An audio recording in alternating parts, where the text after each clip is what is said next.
The movie kicks off with Claire, an attractive hairstylist sporting luscious red hair. Prior to beginning her client's hair session, she offers a glass of red wine. Engaging in conversation, Claire delves into her client's personal and professional life, and surprisingly, the client welcomes the interaction, believing in the therapeutic nature of sharing secrets with strangers. As they chat for hours, the salon empties out, leaving them alone. Despite apologizing for keeping Claire late, the hairstylist is unfazed, accustomed to working late hours. While Claire works her magic, the client, under the influence of a drugged drink, loses consciousness, leading to the glass breaking on the floor. Claire, unperturbed, had orchestrated the event. Cleverly obstructing the view through the glass door, Claire retrieves cleaning supplies concealing her murderous tools. She skillfully cuts off the client's forehead with sharp scissors, removing the scalp and placing it on a mannequin. After tidying up the salon, Claire heads home to her basement, housing her collection of human wigs obtained from her macabre acts. Claire's profound loneliness and the void in her life drive her to kill clients, assuming their identities by donning their scalps. This twisted ritual gives her a semblance of a vibrant life. In front of the mirror, she mimics their looks, gestures, and voices. The next day, as Claire prepares for work, a text from her regular client, Olivia, seeking her services for her wedding, goes unanswered. Dismissing the message, Claire nonchalantly heads to her usual coffee shop, only to notice dried blood on her boot, a haunting reminder of her previous night's gruesome act. Alarmed by the dried blood on her boot, Claire anxiously attempts to remove the incriminating evidence at the cafe, conscious that someone might notice. Despite the agitation, she manages to clean her boot before leaving. On her way home, Claire receives another message from Olivia, persistently convincing her to be the stylist for the wedding. Claire, still in her basement, leaves the matter unresolved. Later that night, Claire informs Olivia of her decision to be the wedding stylist, bringing joy to Olivia, who overlooks the proximity of Claire's parked car. The next day, Claire adeptly fulfills Olivia's hair requests for the wedding, impressing her client. Olivia, pleased with the result, invites Claire to her house to showcase the hair with a wedding dress. Claire is both shocked and elated at the prospect of having a friend in her life. In the evening, Claire brings a bottle of Merlot to Olivia's house, and they celebrate Claire's contribution to saving the wedding. Olivia excuses herself to change into her wedding dress, leaving Claire to explore the house.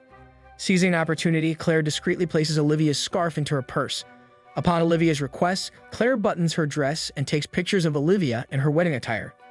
After helping Olivia unbutton the dress, Claire returns downstairs.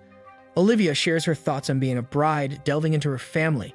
Claire, fueled by her obsession with immersing herself in Olivia's life, fabricates details about her own family history to appear more relatable, seeking sympathy and empathy from Olivia. Claire's scheme proves successful as Olivia, considering her friend, shares advice with her. Their bonding moment is disrupted when Olivia's dismissive fiance returns home. Despite Olivia's attempt to involve him in the conversation, he dismisses her and leaves. Claire, feeling awkward about her interactions with Olivia, leaves the house but doesn't go home. Instead, she heads to the coffee shop.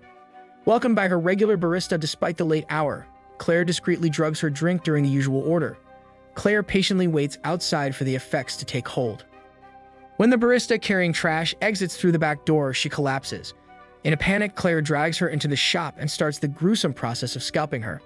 However, a distraction occurs, causing the barista to regain consciousness. In a panicked state, Claire resorts to stabbing her to death with a pair of scissors. After cleaning up the macabre scene, she disposes of the barista's remains in the trash bin, refocusing solely on her obsession with Olivia.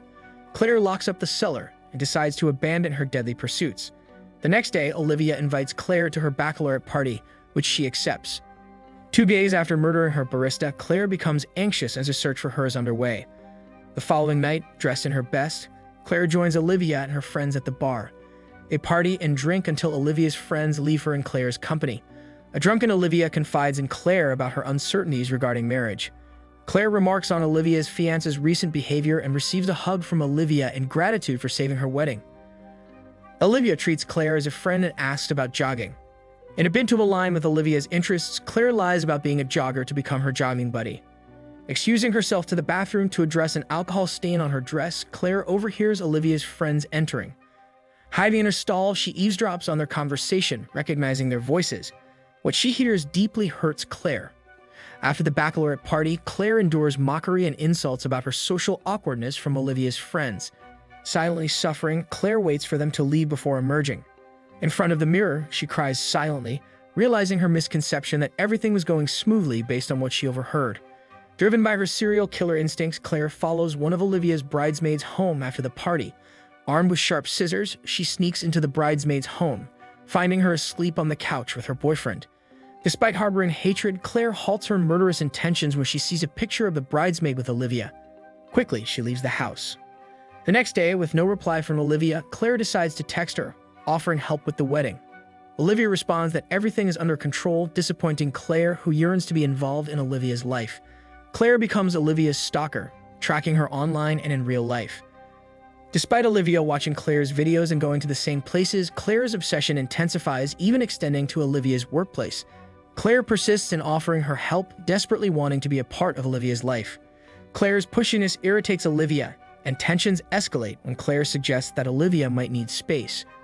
Although Claire apologizes, Olivia is furious, leaving her stranded the following day. Claire remains persistent, calling Olivia's phone. Olivia's fiancé answers, dismisses Claire's pushiness, and instructs her to come early for the wedding the next day. Claire's obsessive behavior towards Olivia reaches disturbing heights as she clandestinely infiltrates Olivia's house one night. In Olivia's room, she dons Olivia's negligee and indulges in unsettling acts with Olivia's belongings, including using her hormone vibrator while gazing at a photograph of Olivia with her fiancé. The eerie episode abruptly concludes when Claire hears someone approaching, compelling her to swiftly escape through the windows. Fueled by recent events, Claire, now enraged, unlocks her basement lair and adorns herself with various wigs. However, dissatisfied with her reflection, she ventures outside and follows a random woman on the street.